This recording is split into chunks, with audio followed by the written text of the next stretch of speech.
Artículo 20. El proceso penal será acusatorio y oral. Se regirá por los principios de publicidad, contradicción, concentración, continuidad e inmediación. A. De los principios generales. Fracción primero. El proceso penal tendrá por objeto el esclarecimiento de los hechos, proteger al inocente, procurar que el culpable no quede impune y que los daños causados por el delito se reparen. Fracción segundo. Toda audiencia se desarrollará en presencia del juez, sin que pueda delegar en ninguna persona el desahogo y la valoración de las pruebas, la cual deberá realizarse de manera libre y lógica. Fracción tercero. Para los efectos de la sentencia, solo se considerarán como prueba aquellas que hayan sido desahogadas en la audiencia de juicio. La ley establecerá las excepciones y los requisitos para admitir en juicio la prueba anticipada, que por su naturaleza requiera desahogo previo. Fracción cuarto. El juicio se celebrará ante un juez que no haya conocido del caso previamente. La presentación de los argumentos y los elementos probatorios se desarrollará de manera pública, contradictoria y oral. Fracción B. La carga de la prueba para demostrar la culpabilidad corresponde a la parte acusadora, conforme lo establezca el tipo penal. Las partes tendrán igualdad procesal para sostener la acusación o la defensa, respectivamente. Fracción sexto. Ningún juzgador podrá tratar asuntos que estén sujetos a proceso con cualquiera de las partes sin que esté presente la otra, respetando en todo momento el principio de contradicción, salvo las excepciones que establece esta Constitución. Fracción séptimo. Una vez iniciado el proceso penal, siempre y cuando no exista oposición del inculpado, se podrá decretar su terminación anticipada en los supuestos y bajo las modalidades que determine la ley. Si el imputado reconoce ante la autoridad judicial, voluntariamente y con conocimiento de las consecuencias, su participación en el delito y existen medios de convicción suficientes para corroborar la imputación, el juez citará a audiencia de sentencia. La ley establecerá los beneficios que se podrán otorgar al inculpado cuando acepte su responsabilidad. Fracción octavo. El juez solo condenará cuando exista convicción de la culpabilidad del procesado. Fracción noveno. Cualquier prueba obtenida con violación de derechos fundamentales será nula, y, fracción décimo. Los principios previstos en este artículo, se observarán también en las audiencias preliminares al juicio. B. De los derechos de toda persona imputada. Fracción primero. A que se presuma su inocencia mientras no se declare su responsabilidad mediante sentencia emitida por el juez de la causa. Fracción segundo. A declarar o a guardar silencio. Desde el momento de su detención se le harán saber los motivos de la misma y su derecho a guardar silencio, el cual no podrá ser utilizado en su perjuicio. Queda prohibida y será sancionada por la ley penal, toda incomunicación, intimidación o tortura. La confesión rendida sin la asistencia del defensor carecerá de todo valor probatorio. Fracción tercero. A que se le informe, tanto en el momento de su detención como en su comparecencia ante el Ministerio Público o el juez, los hechos que se le imputan y los derechos que le asisten. Tratándose de delincuencia organizada, la autoridad judicial podrá autorizar que se mantenga en reserva el nombre y datos del acusador. La ley establecerá beneficios a favor del inculpado, procesado o sentenciado que preste ayuda eficaz para la investigación y persecución de delitos en materia de delincuencia organizada. Fracción cuarto. Se le recibirán los testigos y demás pruebas pertinentes que ofrezca, concediéndosele el tiempo que la ley estime necesario al efecto y auxiliándosele para obtener la comparecencia de las personas cuyo testimonio solicite, en los términos que señale la ley. Fracción B. Será juzgado en audiencia pública por un juez o tribunal. La publicidad solo podrá restringirse en los casos de excepción que determine la ley, por razones de seguridad nacional, seguridad pública, protección de las víctimas, testigos y menores, cuando se ponga en riesgo la revelación de datos legalmente protegidos, o cuando el tribunal estime que existen razones fundadas para justificarlo. En delincuencia organizada, las actuaciones realizadas en la fase de investigación podrán tener valor probatorio, cuando no puedan ser reproducidas en juicio o exista riesgo para testigos o víctimas. Lo anterior sin perjuicio del derecho del inculpado de objetarlas o impugnarlas y aportar pruebas en contra. Fracción sexto. Le serán facilitados todos los datos que solicite para su defensa y que consten en el proceso. El imputado y su defensor tendrán acceso a los registros de la investigación cuando el primero se encuentre detenido y cuando pretenda recibírsele declaración o entrevistarlo. Asimismo, antes de su primera comparecencia ante juez podrán consultar dichos registros, con la oportunidad debida para preparar la defensa.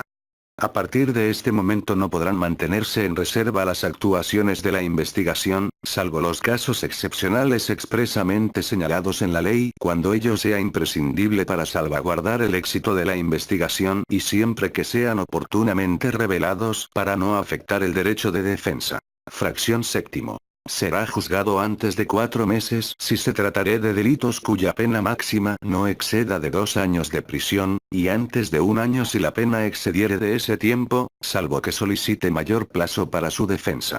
Fracción octavo. Tendrá derecho a una defensa adecuada por abogado, al cual elegirá libremente incluso desde el momento de su detención. Si no quiere o no puede nombrar un abogado, después de haber sido requerido para hacerlo, el juez le designará un defensor público. También tendrá derecho a que su defensor comparezca en todos los actos del proceso y éste tendrá obligación de hacerlo cuantas veces se le requiera, y, fracción noveno. En ningún caso podrá prolongarse la prisión o detención, por falta de pago de honorarios de defensores o por cualquiera otra prestación de dinero, por causa de responsabilidad civil o algún otro motivo análogo. La prisión preventiva no podrá exceder del tiempo que como máximo de pena fije la ley al delito que motivar el proceso y en ningún caso será superior a 2 años, salvo que su prolongación se deba al ejercicio del derecho de defensa del imputado.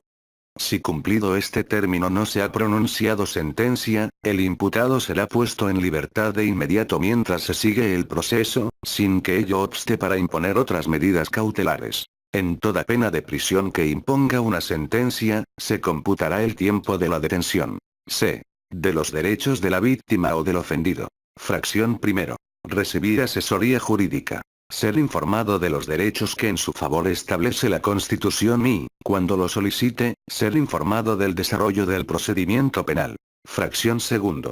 Coadyuvar con el Ministerio Público. A que se le reciban todos los datos o elementos de prueba con los que cuente, tanto en la investigación como en el proceso, a que se desahoguen las diligencias correspondientes, y a intervenir en el juicio e interponer los recursos en los términos que prevea la ley.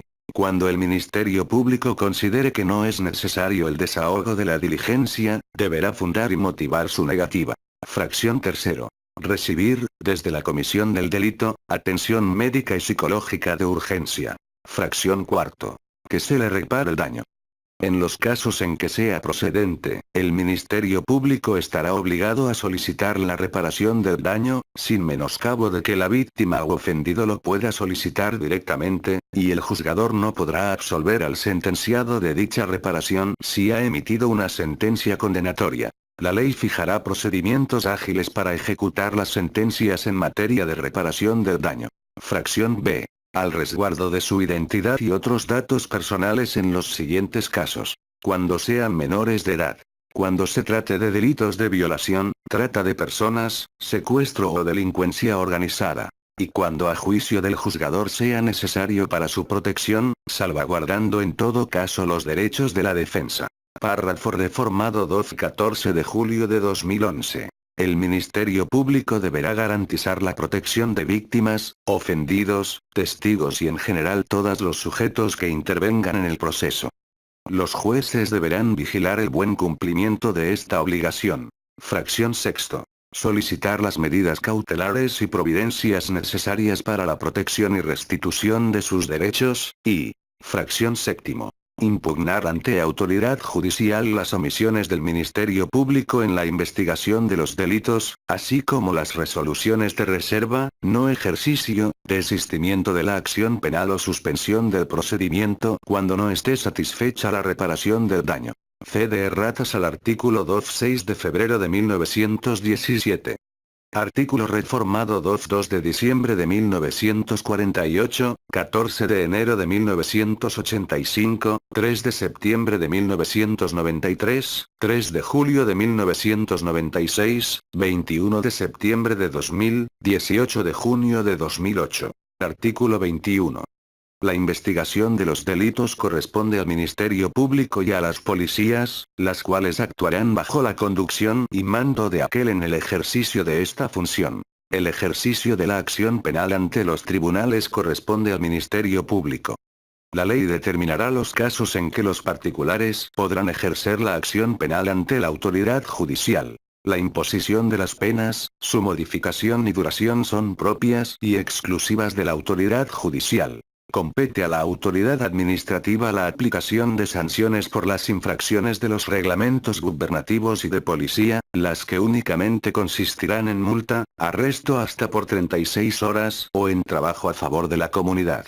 Pero si el infractor no pagará la multa que se le hubiese impuesto, se permutará esta por el arresto correspondiente, que no excederá en ningún caso de 36 horas. Si el infractor de los reglamentos gubernativos y de policía fuese jornalero, obrero o trabajador, no podrá ser sancionado con multa mayor del importe de su jornal o salario de un día. Tratándose de trabajadores no asalariados, la multa que se imponga por infracción de los reglamentos gubernativos y de policía, no excederá del equivalente a un día de su ingreso. El Ministerio Público podrá considerar criterios de oportunidad para el ejercicio de la acción penal, en los supuestos y condiciones que fije la ley. El Ejecutivo Federal podrá, con la aprobación del Senado en cada caso, reconocer la jurisdicción de la Corte Penal Internacional. La seguridad pública es una función a cargo de la Federación, las entidades federativas y los municipios, que comprende la prevención de los delitos, la investigación y persecución para hacerla efectiva, así como la sanción de las infracciones administrativas, en los términos de la ley, en las respectivas competencias que esta Constitución señala.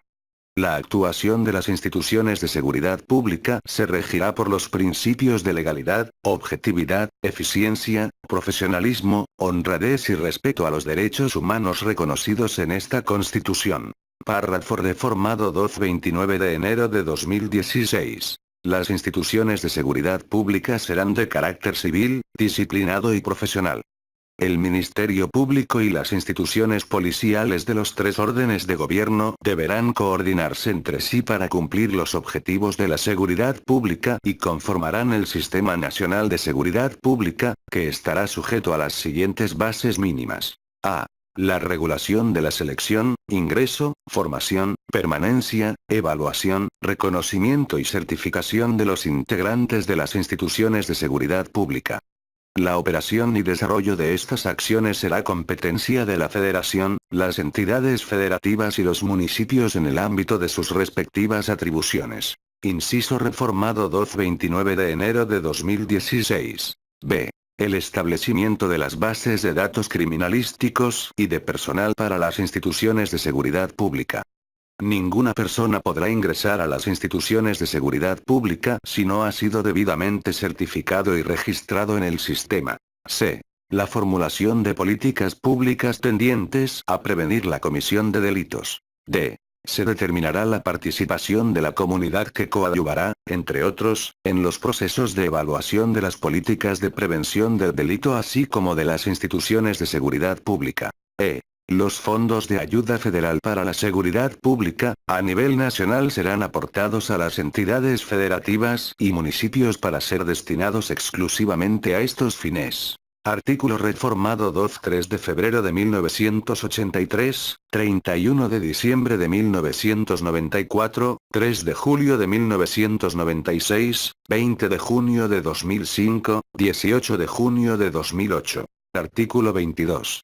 Quedan prohibidas las penas de muerte, de mutilación, de infamia, la marca, los azotes, los palos, el tormento de cualquier especie, la multa excesiva, la confiscación de bienes y cualesquiera otras penas inusitadas y trascendentales.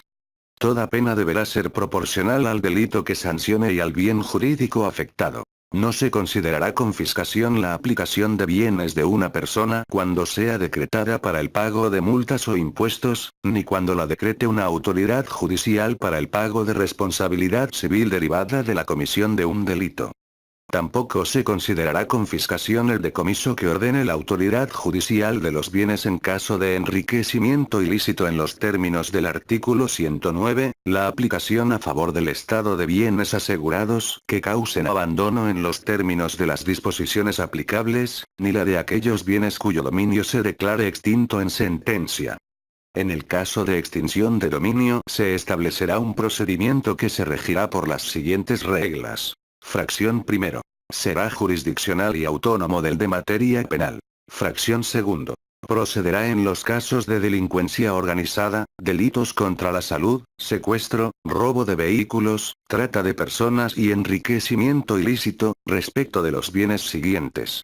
Párrafo reformado 2/27 de mayo de 2015. A. Aquellos que sean instrumento, objeto o producto del delito, aun cuando no se haya dictado la sentencia que determine la responsabilidad penal, pero existan elementos suficientes para determinar que el hecho ilícito sucedió. B. Aquellos que no sean instrumento, objeto o producto del delito, pero que hayan sido utilizados o destinados a ocultar o mezclar bienes producto del delito, siempre y cuando se reúnan los extremos del inciso anterior. C. Aquellos que estén siendo utilizados para la comisión de delitos por un tercero, si su dueño tuvo conocimiento de ello y no lo notificó a la autoridad o hizo algo para impedirlo. D. Aquellos que estén intitulados a nombre de terceros, pero existan suficientes elementos para determinar que son producto de delitos patrimoniales o de delincuencia organizada, y el acusado por estos delitos se comporte como dueño. Fracción tercero. Toda persona que se considere afectada podrá interponer los recursos respectivos para demostrar la procedencia lícita de los bienes y su actuación de buena fe, así como que estaba impedida para conocer la utilización ilícita de sus bienes. Artículo reformado 2/28 de diciembre de 1982, 3 de julio de 1996, 8 de marzo de 1999, 9 de diciembre de 2005, 18 de junio de 2008. Artículo 23. Ningún juicio criminal deberá tener más de 3 instancias. Nadie puede ser juzgado 2 veces por el mismo delito, ya sea que en el juicio se le absuelva o se le condene. Queda prohibida la práctica de absolver de la instancia. Artículo original 5 de febrero de 1917. Artículo 24. Toda persona tiene derecho a la libertad de convicciones éticas, de conciencia y de religión, y a tener o adoptar, en su caso, la de su agrado. Esta libertad incluye el derecho de participar, individual o colectivamente, tanto en público como en privado, en las ceremonias, devociones o actos del culto respectivo, siempre que no constituyan un delito o falta penados por la ley. Nadie podrá utilizar los actos públicos de expresión de esta libertad con fines políticos, de proselitismo o de propaganda política.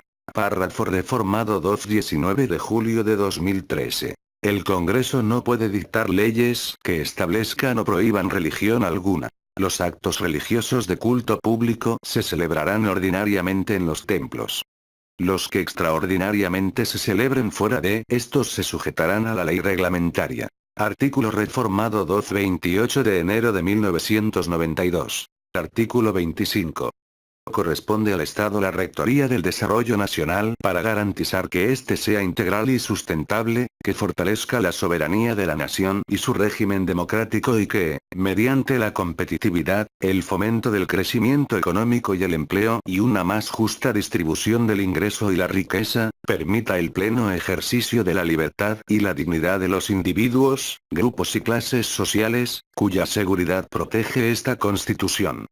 La competitividad se entenderá como el conjunto de condiciones necesarias para generar un mayor crecimiento económico, promoviendo la inversión y la generación de empleo. Párrafo reformado 2/28 de junio de 1999, 5 de junio de 2013. El Estado velará por la estabilidad de las finanzas públicas y del sistema financiero para coadyuvar a generar condiciones favorables para el crecimiento económico y el empleo. El Plan Nacional de Desarrollo y los planes estatales y municipales deberán observar dicho principio. Párrafo adicionado 2/26 de mayo de 2015. El Estado planeará, conducirá, coordinará y orientará la actividad económica nacional, y llevará al cabo la regulación y fomento de las actividades que demande el interés general en el marco de libertades que otorga esta Constitución. Al desarrollo económico nacional concurrirán, con responsabilidad social, el sector público, el sector social y el sector privado, sin menoscabo de otras formas de actividad económica que contribuyan al desarrollo de la nación. El sector público tendrá a su cargo, de manera exclusiva, las áreas estratégicas que se señalan en el artículo 28, párrafo cuarto de la Constitución, manteniendo siempre el gobierno federal la propiedad y el control sobre los organismos y empresas productivas del Estado que en su caso se establezcan. Tratándose de la planeación y el control del sistema eléctrico nacional, y del servicio público de transmisión y distribución de energía eléctrica, así como de la exploración y extracción de petróleo y demás hidrocarburos, la nación llevará a cabo dichas actividades en términos de lo dispuesto por los párrafos sexto y séptimo del artículo 27 de esta Constitución. En las actividades citadas la ley establecerá las normas relativas a la administración, organización, funcionamiento, procedimientos de contratación y demás actos jurídicos que celebren las empresas productivas del Estado, así como el régimen de remuneraciones de su personal, para garantizar su eficacia, eficiencia, honestidad, productividad, transparencia y rendición de cuentas, con base en las mejores prácticas, y determinará las demás actividades que podrán realizar. Párrafo reformado 2-20 de diciembre de 2013. Asimismo podrá participar por sí o con los sectores social y privado, de acuerdo con la ley, para impulsar y organizar las áreas prioritarias del desarrollo. Bajo criterios de equidad social, productividad y sustentabilidad se apoyará e impulsará a las empresas de los sectores social y privado de la economía, sujetándolos a las modalidades que dicte el interés público y al uso, en beneficio general, de los recursos productivos, cuidando su conservación y el medio ambiente. Párrafo reformado 2-20 de diciembre de 2013. La ley establecerá los mecanismos que faciliten la organización y la expansión de la actividad económica del sector social, de los ejidos, organizaciones de trabajadores, cooperativas, comunidades, empresas que pertenezcan mayoritaria o exclusivamente a los trabajadores y, en general, de todas las formas de organización social para la producción, distribución y consumo de bienes y servicios socialmente necesarios. La ley alentará y protegerá la actividad económica que realicen los particulares y proveerá las condiciones para que el desenvolvimiento del sector privado contribuya al desarrollo económico nacional, promoviendo la competitividad e implementando una política nacional para el desarrollo industrial sustentable que incluya vertientes sectoriales y regionales, en los términos que establece esta Constitución. Párrafo reformado 2-5 de junio de 2013, 20 de diciembre de 2013. A fin de contribuir al cumplimiento de los objetivos señalados en los párrafos primero, sexto y noveno de este artículo, las autoridades de todos los órdenes de gobierno, en el ámbito de su competencia, deberán implementar políticas públicas de mejora regulatoria para la simplificación de regulaciones, trámites, servicios y demás objetivos que establezca la ley general en la materia.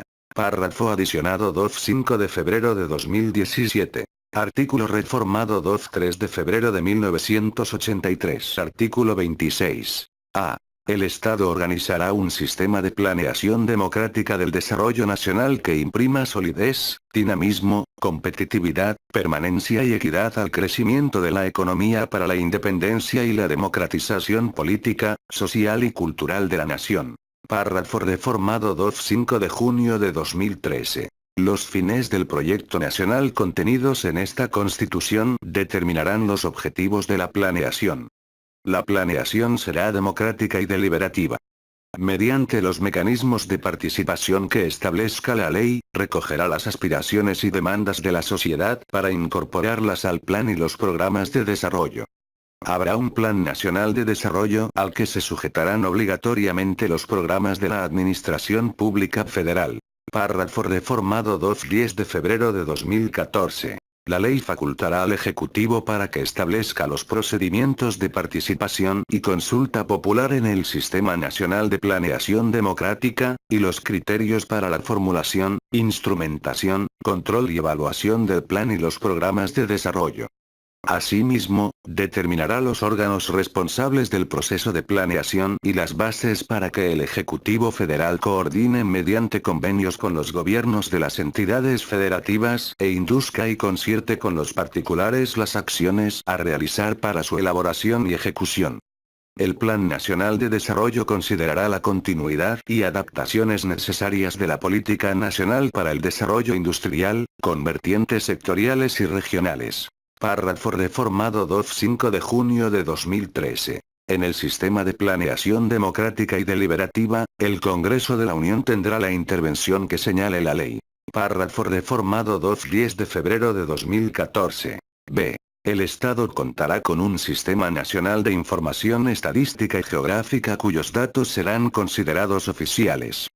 Para la Federación, las entidades federativas, los municipios y las demarcaciones territoriales de la Ciudad de México, los datos contenidos en el sistema serán de uso obligatorio en los términos que establezca la ley. Párrafo reformado 29 de enero de 2016. La responsabilidad de normar y coordinar dicho sistema estará a cargo de un organismo con autonomía técnica y de gestión, personalidad jurídica y patrimonio propios, con las facultades necesarias para regular la captación, procesamiento y publicación de la información que se genere y proveer a su observancia. El organismo tendrá una junta de gobierno integrada por 5 miembros, uno de los cuales fungirá como presidente de esta y del propio organismo. Serán designados por el presidente de la República con la aprobación de la Cámara de Senadores o en sus recesos por la Comisión Permanente del Congreso de la Unión. La ley establecerá las bases de organización y funcionamiento del Sistema Nacional de Información Estadística y Geográfica, de acuerdo con los principios de accesibilidad a la información, transparencia, objetividad e independencia. Los requisitos que deberán cumplir los miembros de la Junta de Gobierno, la duración y escalonamiento de su encargo. Los miembros de la Junta de Gobierno solo podrán ser removidos por causa grave y no podrán tener ningún otro empleo, cargo o comisión, con excepción de los no remunerados en instituciones docentes, científicas, culturales o de beneficencia. Y estarán sujetos a lo dispuesto por el título cuarto de esta Constitución. El organismo calculará en los términos que señale la ley, el valor de la unidad de medida y actualización que será utilizada como unidad de cuenta, índice, base, medida o referencia para determinar la cuantía del pago de las obligaciones y supuestos previstos en las leyes federales, de las entidades federativas y del Distrito Federal, así como en las disposiciones jurídicas que emanen de todas las anteriores. Párrafo adicionado 27 de enero de 2016. Las obligaciones y supuestos denominados en unidades de medida y actualización se considerarán de monto determinado y se solventarán entregando su equivalente en moneda nacional. Al efecto, deberá multiplicarse el monto de la obligación o supuesto, expresado en las citadas unidades, por el valor de dicha unidad a la fecha correspondiente. Párrafo adicionado 27 de enero de 2016. C. El Estado contará con un Consejo Nacional de Evaluación de la Política de Desarrollo Social, que será un órgano autónomo, con personalidad jurídica y patrimonio propios, a cargo de la medición de la pobreza y de la evaluación de los programas, objetivos, metas y acciones de la política de desarrollo social, así como de emitir recomendaciones en los términos que disponga la ley, la cual establecerá las formas de coordinación del órgano con las autoridades federales, locales y municipales para el ejercicio de sus funciones. El Consejo Nacional de Evaluación de la Política de Desarrollo Social estará integrado por un presidente y 6 consejeros que deberán ser ciudadanos mexicanos de reconocido prestigio en los sectores privado y social, así como en los ámbitos académico y profesional. Tener experiencia mínima de 10 años en materia de desarrollo social, y no pertenecer a algún partido político o haber sido candidato a ocupar un cargo público de elección popular. Serán nombrados, bajo el procedimiento que determine la ley, por el voto de las 2/3 partes de los miembros presentes de la Cámara de Diputados. El nombramiento podrá ser objetado por el presidente de la República en un plazo de 10 días hábiles y, si no lo hiciere, ocupará el cargo de consejero la persona nombrada por la Cámara de Diputados. Cada 4 años serán sustituidos los 2 consejeros de mayor antigüedad en el cargo, salvo que fuesen propuestos y ratificados para un segundo periodo. El presidente del Consejo Nacional de Evaluación de la Política de Desarrollo Social será elegido en los mismos términos del párrafo anterior.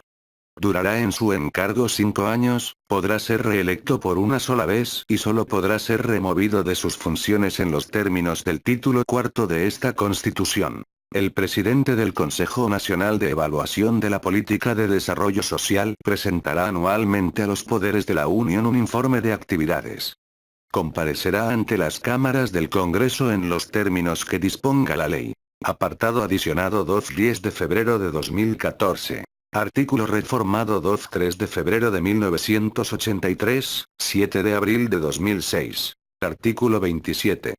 La propiedad de las tierras y aguas comprendidas dentro de los límites del territorio nacional, corresponde originariamente a la nación, la cual ha tenido y tiene el derecho de transmitir el dominio de ellas a los particulares, constituyendo la propiedad privada. Las expropiaciones solo podrán hacerse por causa de utilidad pública y mediante indemnización. La nación tendrá en todo tiempo el derecho de imponer a la propiedad privada las modalidades que dicte el interés público, así como el de regular, en beneficio social, el aprovechamiento de los elementos naturales susceptibles de apropiación, con objeto de hacer una distribución equitativa de la riqueza pública, cuidar de su conservación, lograr el desarrollo equilibrado del país y el mejoramiento de las condiciones de vida de la población rural y urbana.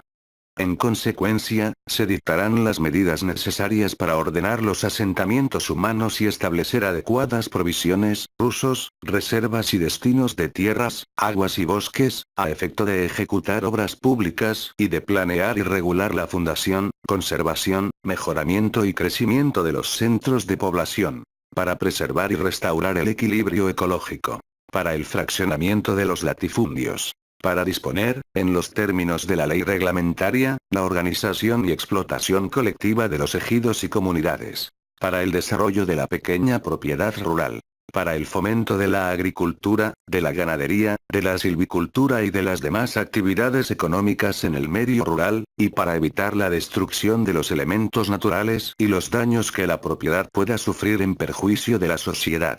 Párrafo reformado 2-6 de febrero de 1976, 10 de agosto de 1987, 6 de enero de 1992. Corresponde a la nación el dominio directo de todos los recursos naturales de la plataforma continental y los zócalos submarinos de las islas. De todos los minerales o substancias que en vetas, mantos, masas o yacimientos, constituyan depósitos cuya naturaleza sea distinta de los componentes de los terrenos, tales como los minerales de los que se extraigan metales y metaloides utilizados en la industria. Los yacimientos de piedras preciosas, de sal de gema y las salinas formadas directamente por las aguas marinas. Los productos derivados de la descomposición de las rocas, cuando su explotación necesite trabajos subterráneos. Los yacimientos minerales u orgánicos de materias susceptibles de ser utilizadas como fertilizantes. Los combustibles minerales sólidos. El petróleo y todos los carburos de hidrógeno sólidos, líquidos o gaseosos. Y el espacio situado sobre el territorio nacional, en la extensión y términos que fije el derecho internacional. Párrafo reformado 2-20 de enero de 1960. Son propiedad de la nación las aguas de los mares territoriales en la extensión y términos que fije el derecho internacional. Las aguas marinas interiores. Las de las lagunas y esteros que se comuniquen permanente o intermitentemente con el mar. Las de los lagos interiores de formación natural que estén ligados directamente a corrientes constantes. Las de los ríos y sus afluentes directos o indirectos, desde el punto del cauce en que se inicien las primeras aguas permanentes, intermitentes o torrenciales, hasta su desembocadura en el mar, lagos, lagunas o esteros de propiedad nacional. Las de las corrientes constantes o intermitentes y sus afluentes directos o indirectos, cuando el cauce de aquellas en toda su extensión o en parte de ellas, sirva de límite al territorio nacional o a dos entidades federativas, o cuando pase de una entidad federativa a otra o cruce la línea divisoria de la República. La de los lagos, lagunas o esteros cuyos vasos, zonas o riberas, estén cruzadas por líneas divisorias de dos o más entidades o entre la República y un país vecino, o cuando el límite de las riberas sirva de lindero entre dos entidades federativas o la República con un país vecino. Las de los manantiales que broten en las playas, zonas marítimas, cauces, vasos o riberas de los lagos, lagunas o esteros de propiedad nacional, y las que se extraigan de las minas. Y los cauces, lechos o riberas de los lagos y corrientes interiores en la extensión que fija la ley. Las aguas del subsuelo pueden ser libremente alumbradas mediante obras artificiales y apropiarse por el dueño del terreno, pero cuando lo exija el interés público o se afecten otros aprovechamientos, el Ejecutivo Federal podrá reglamentar su extracción y utilización y aún establecer zonas vedadas, al igual que para las demás aguas de propiedad nacional. Cualesquiera otras aguas no incluidas en la enumeración anterior, se considerarán como parte integrante de la propiedad de los terrenos por los que corran o en los que se encuentren sus depósitos, pero si se localizaren en dos o más predios, el aprovechamiento de estas aguas se considerará de utilidad pública, y quedará sujeto a las disposiciones que dicten las entidades federativas. Párrafo reformado 21 de abril de 1945, 20 de enero de 1960, 29 de enero de 2016. En los casos a que se refieren los dos párrafos anteriores, el dominio de la nación es inalienable e imprescriptible y la explotación, el uso o el aprovechamiento de los recursos de que se trata, por los particulares o por sociedades constituidas conforme a las leyes mexicanas, no podrá realizarse sino mediante concesiones, otorgadas por el Ejecutivo Federal, de acuerdo con las reglas y condiciones que establezcan las leyes, salvo en radiodifusión y telecomunicaciones, que serán otorgadas por el Instituto Federal de Telecomunicaciones. Las normas legales relativas a obras o trabajos de explotación de los minerales y substancias a que se refiere el párrafo cuarto, regularán la ejecución y comprobación de los que se efectúen o deban efectuarse a partir de su vigencia, independientemente de la fecha de otorgamiento de las concesiones, y su inobservancia dará lugar a la cancelación de estas. El gobierno federal tiene la facultad de establecer reservas nacionales y suprimirlas. Las declaratorias correspondientes se harán por el Ejecutivo en los casos y condiciones que las leyes prevean. Tratándose de minerales radiactivos no se otorgarán concesiones. Corresponde exclusivamente a la nación la planeación y el control del sistema eléctrico nacional, así como el servicio público de transmisión y distribución de energía eléctrica. En estas actividades no se otorgarán concesiones, sin perjuicio de que el Estado pueda celebrar contratos con particulares en los términos que establezcan las leyes, mismas que determinarán la forma en que los particulares podrán participar en las demás actividades de la industria eléctrica.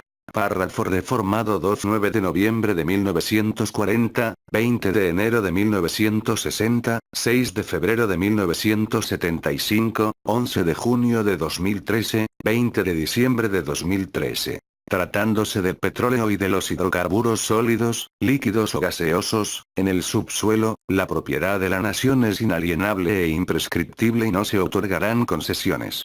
Con el propósito de obtener ingresos para el Estado que contribuyan al desarrollo de largo plazo de la nación, ésta llevará a cabo las actividades de exploración y extracción del petróleo y demás hidrocarburos mediante asignaciones a empresas productivas del Estado a través de contratos con estas o con particulares, en los términos de la ley reglamentaria. Para cumplir con el objeto de dichas asignaciones o contratos, las empresas productivas del Estado podrán contratar con particulares. En cualquier caso, los hidrocarburos en el subsuelo son propiedad de la nación y así deberá afirmarse en las asignaciones o contratos. Párrafo adicionado 20 de diciembre de 2013. Corresponde también a la nación el aprovechamiento de los combustibles nucleares para la generación de energía nuclear y la regulación de sus aplicaciones en otros propósitos. El uso de la energía nuclear solo podrá tener fines pacíficos. Párrafo adicionado 2/29 de diciembre de 1960. C. De erratas al párrafo 2/7 de enero de 1961.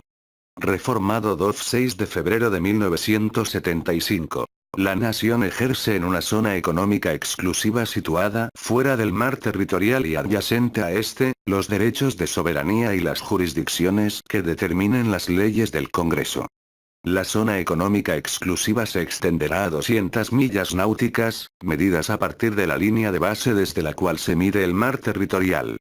En aquellos casos en que esa extensión produzca superposición con las zonas económicas exclusivas de otros estados, la delimitación de las respectivas zonas se hará en la medida en que resulte necesario, mediante acuerdo con estos estados. Párrafo adicionado 2/6 de febrero de 1976. La capacidad para adquirir el dominio de las tierras y aguas de la nación, se regirá por las siguientes prescripciones. Párrafo reformado 2 de diciembre de 1948, 20 de enero de 1960. Fracción primero. Solo los mexicanos por nacimiento o por naturalización y las sociedades mexicanas tienen derecho para adquirir el dominio de las tierras, aguas y sus accesiones o para obtener concesiones de explotación de minas o aguas.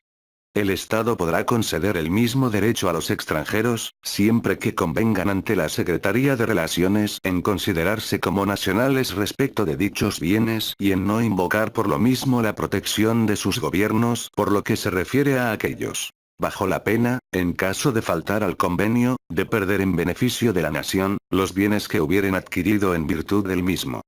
En una faja de 100 kilómetros a lo largo de las fronteras y de 50 en las playas, por ningún motivo podrán los extranjeros adquirir el dominio directo sobre tierras y aguas. El Estado, de acuerdo con los intereses públicos internos y los principios de reciprocidad, podrá, a juicio de la Secretaría de Relaciones, conceder autorización a los estados extranjeros para que adquieran, en el lugar permanente de la residencia de los poderes federales, la propiedad privada de bienes inmuebles necesarios para el servicio directo de sus embajadas o legaciones. Fracción reformada 2 de diciembre de 1948, 20 de enero de 1960. Fracción segundo. Las asociaciones religiosas que se constituyan en los términos del artículo 130 y su ley reglamentaria tendrán capacidad para adquirir, poseer o administrar, exclusivamente, los bienes que sean indispensables para su objeto, con los requisitos y limitaciones que establezca la ley reglamentaria. Fracción reformada 28 de enero de 1992. Fracción tercero. Las instituciones de beneficencia, pública o privada, que tengan por objeto el auxilio de los necesitados, la investigación científica, la difusión de la enseñanza, la ayuda recíproca de los asociados, o cualquier otro objeto lícito, no podrán adquirir más bienes raíces que los indispensables para su objeto, inmediata o directamente destinados a él, con sujeción a lo que determine la ley reglamentaria. Fracción reformada 28 de enero de 1992. Fracción cuarto. Las sociedades mercantiles por acciones podrán ser propietarias de terrenos rústicos, pero únicamente en la extensión que sea necesaria para el cumplimiento de su objeto. En ningún caso las sociedades de esta clase podrán tener en propiedad tierras dedicadas a actividades agrícolas, ganaderas o forestales en mayor extensión que la respectiva equivalente a 25 veces los límites señalados en la fracción 15 de este artículo.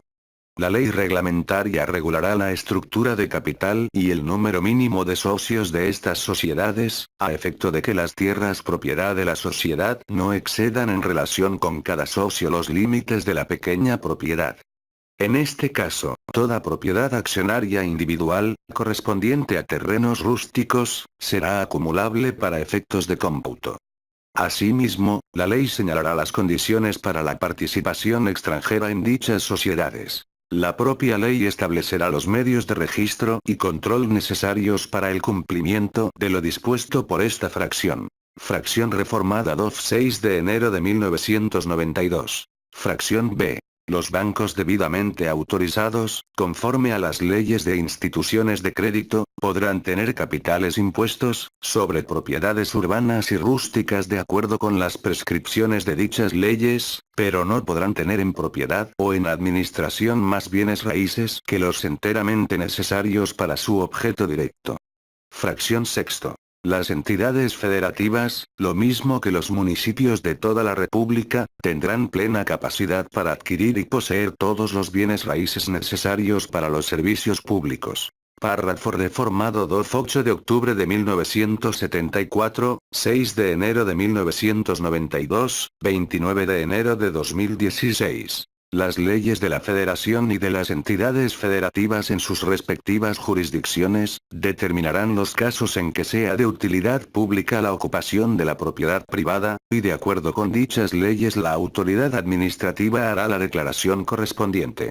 El precio que se fijará como indemnización a la cosa expropiada, se basará en la cantidad que como valor fiscal de ella figure en las oficinas catastrales o recaudadoras, ya sea que este valor haya sido manifestado por el propietario o simplemente aceptado por él de un modo tácito por haber pagado sus contribuciones con esta base. El exceso de valor o el demérito que haya tenido la propiedad particular por las mejoras o deterioros ocurridos con posterioridad a la fecha de la asignación del valor fiscal, será lo único que deberá quedar sujeto a juicio pericial y a resolución judicial. Esto mismo se observará cuando se trate de objetos cuyo valor no esté fijado en las oficinas rentísticas. Párrafo reformado 29 de enero de 2016. El ejercicio de las acciones que corresponden a la nación, por virtud de las disposiciones del presente artículo, se hará efectivo por el procedimiento judicial. Pero dentro de este procedimiento y por orden de los tribunales correspondientes, que se dictará en el plazo máximo de un mes, las autoridades administrativas procederán desde luego a la ocupación, administración, remate o venta de las tierras o aguas de que se trate y todas sus accesiones, sin que en ningún caso pueda revocarse lo hecho por las mismas autoridades antes que se dicte sentencia ejecutoriada. Fracción séptimo. Se reconoce la personalidad jurídica de los núcleos de población ejidales y comunales y se protege su propiedad sobre la tierra, tanto para el asentamiento humano como para actividades productivas. La ley protegerá la integridad de las tierras de los grupos indígenas. La ley, considerando el respeto y fortalecimiento de la vida comunitaria de los ejidos y comunidades, protegerá la tierra para el asentamiento humano y regulará el aprovechamiento de tierras, bosques y aguas de uso común y la provisión de acciones de fomento necesarias para elevar el nivel de vida de sus pobladores. La ley, con respeto a la voluntad de los ejidatarios y comuneros para adoptar las condiciones que más les convengan en el aprovechamiento de sus recursos productivos, regulará el ejercicio de los derechos de los comuneros sobre la tierra y de cada ejidatario sobre su parcela. Asimismo establecerá los procedimientos por los cuales ejidatarios y comuneros podrán asociarse entre sí, con el Estado o con terceros y otorgar el uso de sus tierras. Y, tratándose de ejidatarios, transmitir sus derechos parcelarios entre los miembros del núcleo de población. Igualmente fijará los requisitos y procedimientos conforme a los cuales la asamblea ejidal otorgará al ejidatario el dominio sobre su parcela. En caso de enajenación de parcelas, se respetará el derecho de preferencia que prevea la ley. Dentro de un mismo núcleo de población, ningún ejidatario podrá ser titular de más tierra que la equivalente al 5% del total de las tierras ejidales. En todo caso, la titularidad de tierras en favor de un solo ejidatario deberá ajustarse a los límites señalados en la fracción 15. La Asamblea General es el órgano supremo del núcleo de población ejidal o comunal, con la organización y funciones que la ley señale. El comisariado ejidal o de bienes comunales, electo democráticamente en los términos de la ley, es el órgano de representación del núcleo y el responsable de ejecutar las resoluciones de la asamblea. La restitución de tierras, bosques y aguas a los núcleos de población se hará en los términos de la ley reglamentaria. Fracción reformada 6 de diciembre de 1937, 6 de enero de 1992. Fracción octavo. Se declaran nulas. A. Todas las enajenaciones de tierras, aguas y montes pertenecientes a los pueblos, rancherías, congregaciones o comunidades, hechas por los jefes políticos, gobernadores de los estados, o cualquiera otra autoridad local en contravención a lo dispuesto en la ley de 25 de junio de 1856 y demás leyes y disposiciones relativas. B. Todas las concesiones, composiciones o ventas de tierras, aguas y montes, hechas por las Secretarías de Fomento, Hacienda o cualquiera otra autoridad federal, desde el día 1 de diciembre de 1876, hasta la fecha, con las cuales se hayan invadido y ocupado ilegalmente los ejidos, terrenos de común repartimiento o cualquiera otra clase, pertenecientes a los pueblos, rancherías, congregaciones o comunidades, y núcleos de población. C.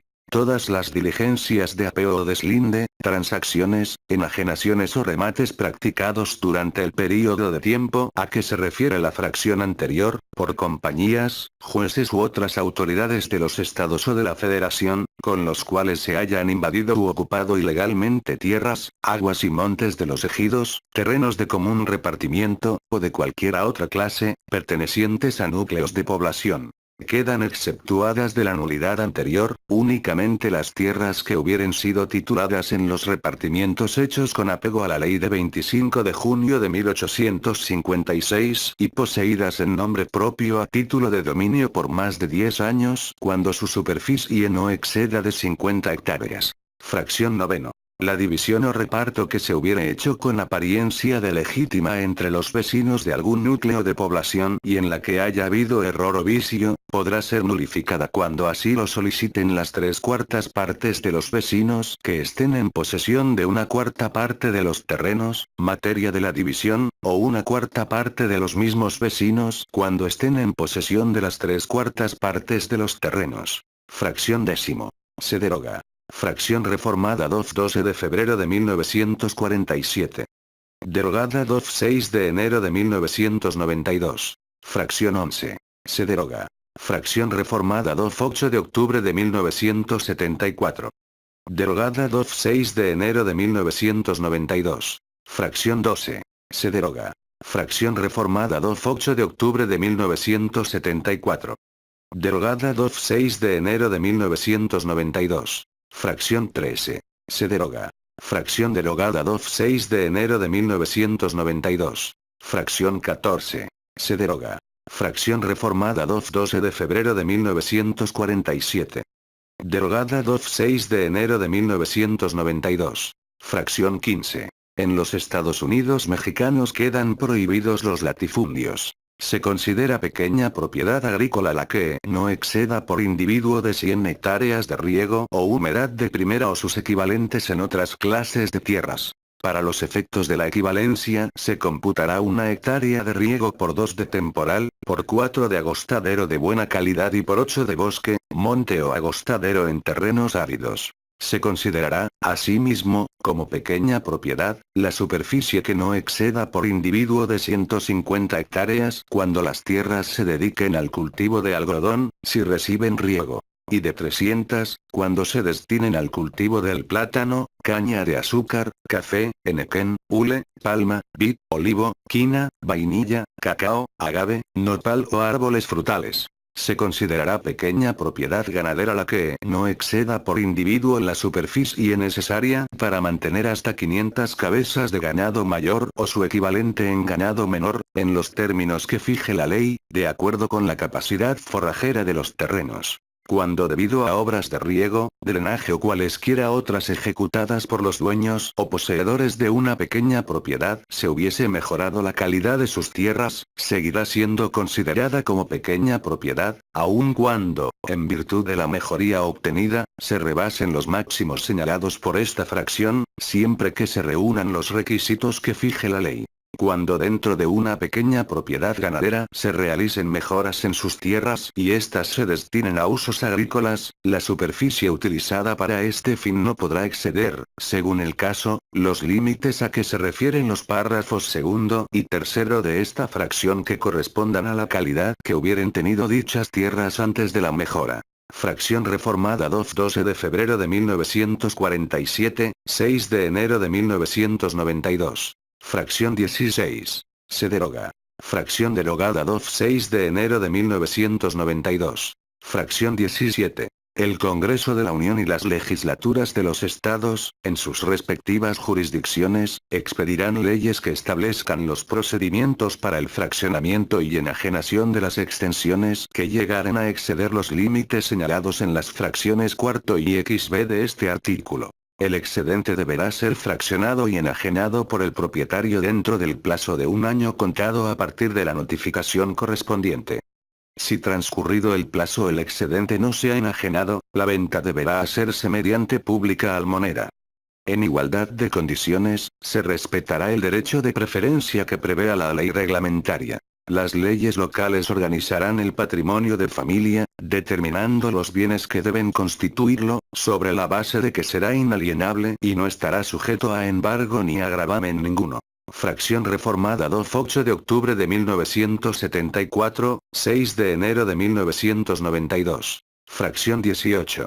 Se declaran revisables todos los contratos y concesiones hechas por los gobiernos anteriores desde el año de 1876, que hayan traído por consecuencia el acaparamiento de tierras, aguas y riquezas naturales de la nación, por una sola persona o sociedad, y se faculta al Ejecutivo de la Unión para declararlos nulos cuando impliquen perjuicios graves para el interés público. Fracción 19.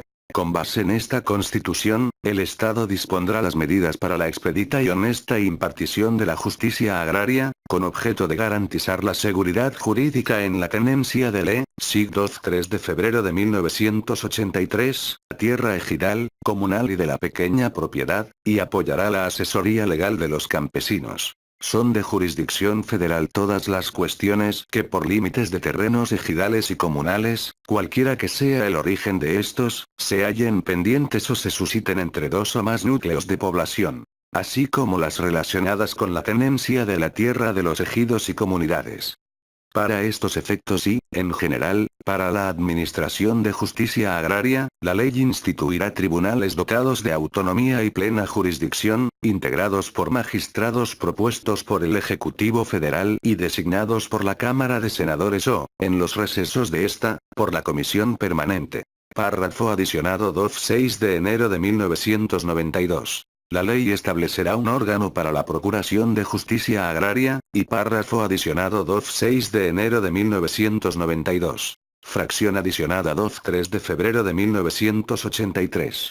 Fracción 20. El Estado promoverá las condiciones para el desarrollo rural integral, con el propósito de generar empleo y garantizar a la población campesina el bienestar y su participación e incorporación en el desarrollo nacional, y fomentará la actividad agropecuaria y forestal para el óptimo uso de la tierra, con obras de infraestructura, insumos, créditos, servicios de capacitación y asistencia técnica.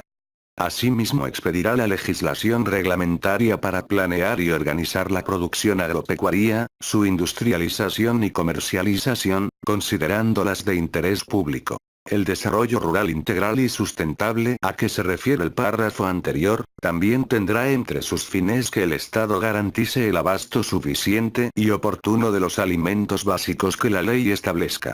Párrafo adicionado 13 de octubre de 2011. Fracción adicionada 3 de febrero de 1983. Artículo reformado 10 de enero de 1934.